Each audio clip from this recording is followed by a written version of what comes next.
Chapter 5 टूटी हुई जंजीरें। आपने एक सुप्त दैत्य माउंटेन किंग की लार्वा को मार डाला है डॉन। सनी घुटनों के बल गिर पड़ा। उसका पूरा शरीर ऐसे दर्द कर रहा था जैसे उसे चक्की में पीस दिया गया है।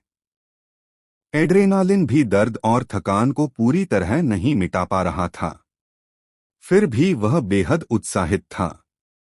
लार्वा को मारने की संतुष्टि इतनी बड़ी थी कि उसे यह भी याद नहीं रहा कि उसे कोई मेमोरी जादुई इनाम नहीं मिला। उसे इस समय एक जादुई तलवार या कवच बहुत काम आता। अरे, एक गर्म कोट ही मिल जाता तो भी चल जाता, उसने सोचा। 3 सेकंड, बस 3 सेकंड आराम कर ले, सनी ने खुद से कहा, क्योंकि दुःस्वप्न अभी खत्म नहीं हुआ था। कुछ पल बाद उसने खुद को संभाला और आसपास देखा। लार्वा मर चुका था, यह अच्छी बात थी। लेकिन वह अभी भी उस बदकिस्मत जंजीर से बंधा हुआ था। शिफ्टी और स्कॉलर उसे सुलझाने की कोशिश कर रहे थे ताकि वे थोड़ी आजादी से हिल सकें। चारों तरफ मरे हुए गुलामों के शरीर बिखरे पड़े थे। कुछ भाग गए थे।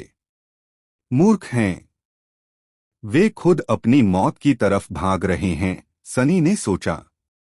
जंजीर कहीं से टूटी हुई थी। तभी भगदड़ में वह ढीली हुई थी, लेकिन हर जोड़ी अलग कड़ी से बंधी थी। बिना चाबी के कोई नहीं छूट सकता था। दूर अलाव बॉनफायर की तेज रोशनी के पीछे माउंटेन किंग छिपा था। धरती में कंपन महसूस हो रहा था। गुलामों की चीखें सुनाई दे रही थीं। और तभी कुछ कटेफटे शव हिलने लगे। और लार्वा। सनी की आंखें फैल गईं। एक एक कर 4 और लाशें उठ खड़ी हुईं। वे उतने ही घिनौने और खतरनाक थे। सबसे नजदीकी बस कुछ ही मीटर दूर था। हे भगवान! कमजोर आवाज में उसने सोचा। काश मैं जाग जाता। एक लार्वा उनकी तरफ मुड़ा। शिफ्टी डर के मारे गिर पड़ा और प्रार्थना करने लगा। स्कॉलर जम गया। सनी ने जमीन पर हथियार ढूंढा, कुछ नहीं मिला। उसने गुस्से में जंजीर अपनी मुट्ठियों पर लपेट ली। आजा, कमीने! लार्वा बिजली की रफ्तार से झपटा। लेकिन तभी एक तेज आकृति उसके पास से गुजरी। तलवार चमकी। एक ही वार में लार्वा का सिर कट गया। सनी पलकें झपकता रह गया। उसके बगल में वही जवान सैनिक खड़ा था जिसने उसे पहले पानी दिया था। वह शांत और बहादुर दिख रहा था। सनी ने सोचा, ये तो कमाल है।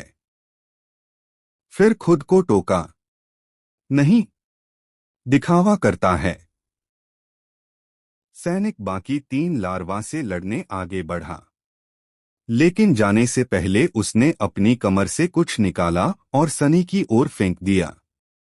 खुद को बचाओ! सनी ने उसे पकड़ा।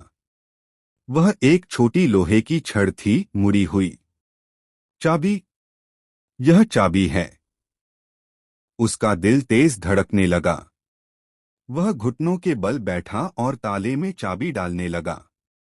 कुछ कोशिशों के बाद क्लिक! वह आजाद था।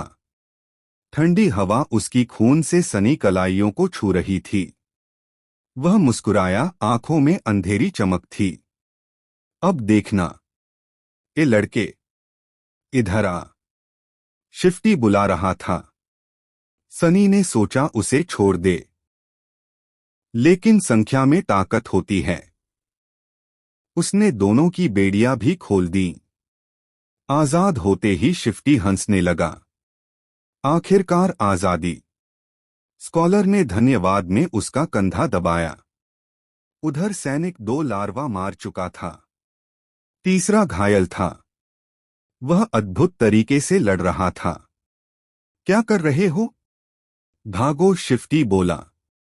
लेकिन स्कॉलर ने उसे रोका। अगर हम भागे तो मर जाएंगे। क्यों? स्कॉलर ने अलाव की ओर इशारा किया। उस आग के बिना हम रात में जमकर मर जाएंगे। सूरज निकलने तक भागना आत्महत्या है। सनी जानता था वह सही कह रहा है। यह पहाड़ खुद उन्हें मार देगा। शिफ्टी बोला, मैं ठंड से मरना पसंद करूंगा, उस दैत्य द्वारा खाए जाने से बेहतर। लेकिन उसकी आवाज में डर साफ था। अब तीसरा लार्वा भी मर चुका था। सैनिक कहीं और लड़ने चला गया था। तीनों गुलाम अकेले थे। स्कॉलर बोला, अगर हम यहीं रहें तो थोड़ा मौका है। अगर भागे निश्चित मौत। तो क्या करें? शिफ्टी ने पूछा। सनी जानता था माउंटेन किंग नहीं रुकेगा। सैनिक भी शायद उसे नहीं हरा पाएंगे। लेकिन जीना है तो कुछ करना होगा। सनी बोला, चलो पास जाकर देखते हैं। शिफ्टी ने उसे पागल समझा। तुम पागल हो? उस दैत्य के पास जाना चाहते हो? सनी ने कंधे उचकाए और राक्षस की ओर बढ़ गया। सन्नी अब एक नाइटमेयर क्रीचर का सामना करने जा रहा था। और कोई साधारण क्रीचर नहीं, बल्कि फिफ्थ कैटेगरी का एक खतरनाक टायरेंट। उसके बचने की संभावना इतनी कम थी कि अगर वह किसी से कहता कि वह इसे लड़कर हराने वाला है, तो लोग उसके मुंह पर हंस देते। जब तक कि वह उस क्रीचर से 2-3 रैंक ऊपर का अवेकेंड न हो, जो कि सन्नी बिल्कुल नहीं था। फिर भी अगर उसे इससे भी ज्यादा बुरी मौत से बचना था, तो उसे माउंटेन किंग से निपटना ही पड़ेगा। शुरू से ही हालात उसके खिलाफ थे। वह अब डरने की ताकत भी खो चुका था। डरना किस बात का? मैं तो पहले ही लगभग मरा हुआ हूं। इससे ज्यादा क्या मरूंगा? बॉनफायर के दूसरी तरफ हालात और भी खराब हो रहे थे। ज्यादातर स्लेव्स मर चुके थे। कुछ सोल्जर्स अभी भी लड़ रहे थे, लेकिन साफ था कि वे ज्यादा देर नहीं टिकेंगे। सनी की आंखों के सामने माउंटेन किंग ने एक मरे हुए स्लेव को उठाया। चेन भी साथ ऊपर उठी। उसने अपना डरावना मुंह खोला और एक ही काट में उस स्लेव को 2 हिस्सों में तोड़ दिया। उसकी 5 सफेद ठंडी आंखें दूर देख रही थीं। खून उसकी ठोड़ी से बह रहा था। एक सोल्जर ने मौका देखकर भाला लेकर हमला किया। माउंटेन किंग ने सिर घुमाए बिना नीचे वाली छोटी भुजा से उसका सिर पकड़ लिया और दबा दिया। उसका सिर ऐसे फूटा जैसे साबुन का बुलबुला। फिर बिना सिर का शरीर खाई में फेंक दिया गया। शिफ्टी उल्टी करने लगा। फिर कांपते हुए सन्नी से बोला, तो देख लिया, अब क्या? सन्नी चुप था। वह टायरेंट को ध्यान से देख रहा था। शिफ्टी ने स्कॉलर से कहा, ये लड़का पागल है क्या? इतना शांत कैसे है? स्कॉलर ने फुसफुसाया, धीरे बोलो। माउंटेन किंग अभी स्लेव्स खाने में व्यस्त था, इसलिए उसने ध्यान नहीं दिया। सन्नी सोच रहा था, मैं इस चीज से छुटकारा कैसे पाऊं? उसके पास कोई पावर नहीं थी, कोई सेना नहीं थी, कोई वेपन भी नहीं। तभी आकाश में एक चमक हुई। हीरो ने जलती लकड़ी फेंकी थी। वह चिल्लाया, फेस मी डेविल। सन्नी के दिमाग में बिजली सी कौंधी। डिस्ट्रैक्शन, यही चाहिए था। सन्नी जानता था कि वह अपने हाथों से माउंटेन किंग को नहीं मार सकता। तो उसने सोचा, मैं खुद नहीं मार सकता, तो ग्रेविटी से मरवाता हूं। वह तुरंत भागा पत्थर के प्लेटफॉर्म के उस छोर की तरफ जहां भारी वैगन खड़ा था, जो क्लिफ के बिल्कुल पास था। मेरे साथ आओ, उसने शिफ्टी और स्कॉलर से कहा। वे दोनों भी पीछे आ गए।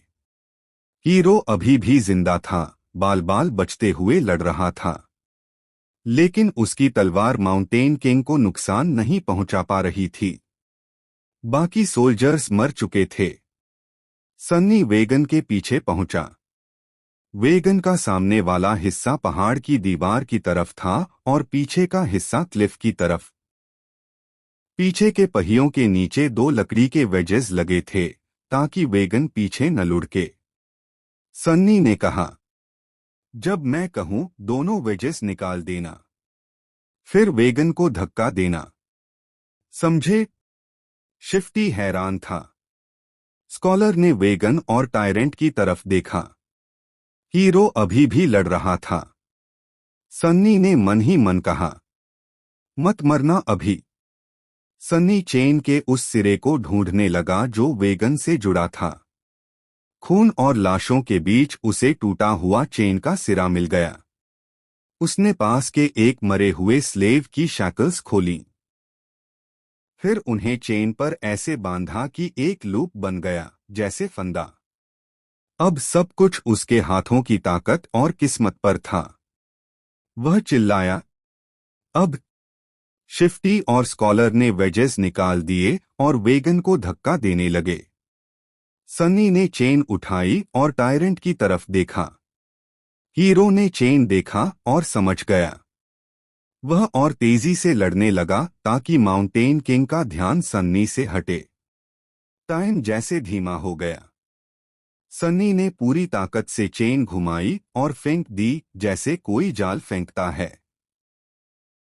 उसका प्लान था कि लूप जमीन पर गिरे और माउंटेन किंग का पैर उसमें फंसे। लेकिन आखिरी पल में माउंटेन किंग पीछे हटा और चेन सीधा उसके गले में जाकर फंस गई। फंदा कस गया। सन्नी कुछ पल के लिए जम गया। फिर मन में चिल्लाया, यस। प्लान अब और भी बेहतर हो गया था। अब वेगन क्लिफ से गिरेगा और माउंटेन किंग को साथ खींच ले जाएगा। लेकिन वेगन बहुत धीरे लुढ़क रहा था, बहुत ज्यादा धीरे। सन्नी घबरा गया। माउंटेन किंग ने चेन पकड़ ली थी। वह उसे तोड़ने वाला था। तभी हीरो ने छलांग लगाकर उसके पैर से टक्कर मारी। माउंटेन किंग थोड़ा लड़खड़ा गया। सन्नी दौड़कर वेगन तक पहुंचा। वह भी शिफ्टी और स्कॉलर के साथ धक्का देने लगा। चल, चल न। वेगन थोड़ा तेज हुआ, लेकिन अभी भी धीरे। उधर माउंटेन किंग चेन खोलने ही वाला था। अब सब कुछ इस पर निर्भर था। पहले क्या होगा? वेगन क्लिफ से गिरेगा या माउंटेन किंग खुद को आजाद कर लेगा?